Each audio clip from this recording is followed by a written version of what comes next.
Now, we have talked in the previous lesson about the atom. This is one representation of the atom. We imagine, remember that everything is made of atoms. Atoms are the building units of matter. Everything around you is matter. So atoms are in everything around you, air, water, whatever. The atom has a representation, a certain drawing.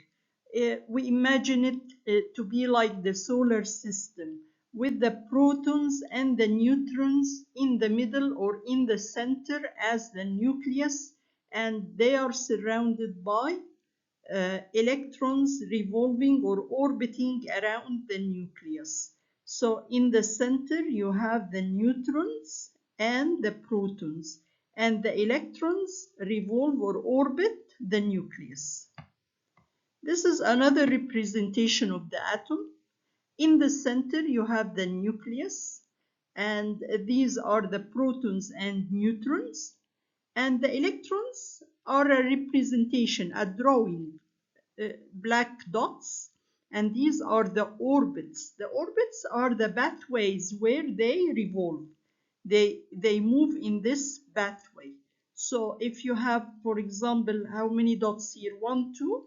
These are 2 electrons moving around the nucleus in an energy level or an orbit. How many electrons here? 1, 2, 3, 4, 5, 6, 7, 8 electrons. So this is a representation of the atom. Now let's zoom into the atom and compare between the particles found in the atoms. The particles or small parts found in the atoms are called subatomic particles. They are present inside the atom of matter. The first one is the proton. It has a symbol. Symbol means simplification, رمز P, and it has a relative electric charge, يعني شحنة كهرباء, +1. It has a relative mass of 1 unit. This is atomic mass unit, okay? Now the neutron, which is also in the nucleus, has a symbol. The symbol is N, the first letter. P for proton and N for neutron. It has no relative electric charge. It doesn't carry electricity. The electric charge is a tiny particle which has some electricity in it. شحنة كهرباء صغيرة. The neutron has no electric charges. Therefore, its relative electric charge is 0. But it has mass. Its relative mass, relative means in comparison to. The proton and the neutron almost have the same mass. That's why each one of them is considered one atomic unit, one atomic mass unit. The electrons that orbit around the nucleus in the atom have a symbol. The symbol is E. E for electron. And it has a relative electric charge of -1. So the electron carries an electric charge, and it is -1, means it is opposite to the proton. If you connect any of them into an electric field, a battery and wires, the direction where the proton will move will be opposite to that of the electron. So this one has a +1, okay, and this one has -1. Now, the mass of the electron is very small. Very small means negligible. You can consider it very, very small. And that's why it is 1 over 1836 atomic mass unit, which means it's a very, very tiny amount compared to the neutron and the proton. Now let's explain some questions related to the atom. Give reasons for means explain or why.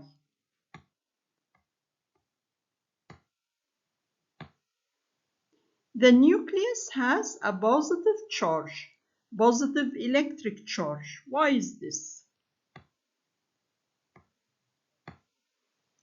It's because the nucleus has a positive charged proton and a neutron.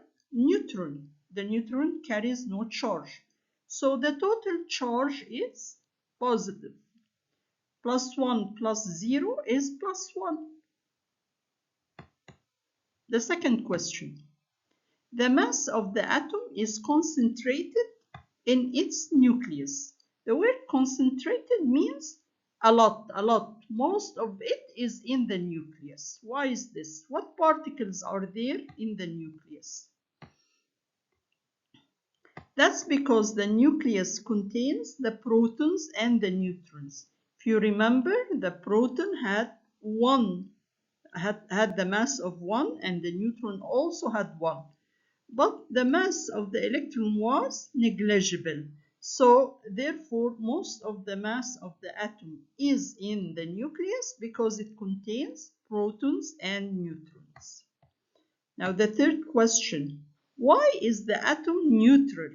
The atom is not really charged, although it carries protons which have a positive charge and it has electrons which has a negative charge, but the atom is neutral. Why is this? It's because the number of positively charged protons are equal to the number of negatively charged electrons. The charge on the protons is +1 in each one of them. And if their number is the same as the number of the negatively charged electron, they cancel each other's charge and there is no net charge in the atom. So it is neutral. Neutral means it carries no total electric charge.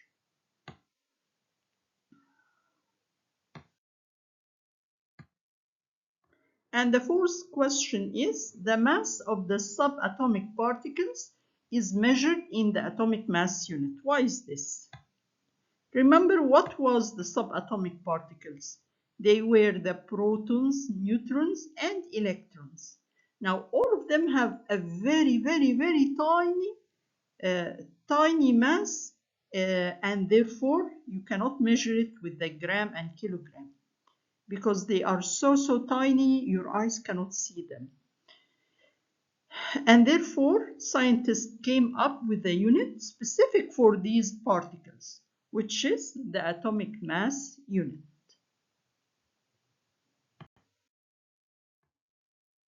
Okay, now let's examine some atoms. First, the hydrogen atom. The hydrogen gas is found in the air. Hydrogen molecules consist of hydrogen atoms. It has 1 proton in its nucleus and 0 neutrons and an electron in an orbit around the nucleus.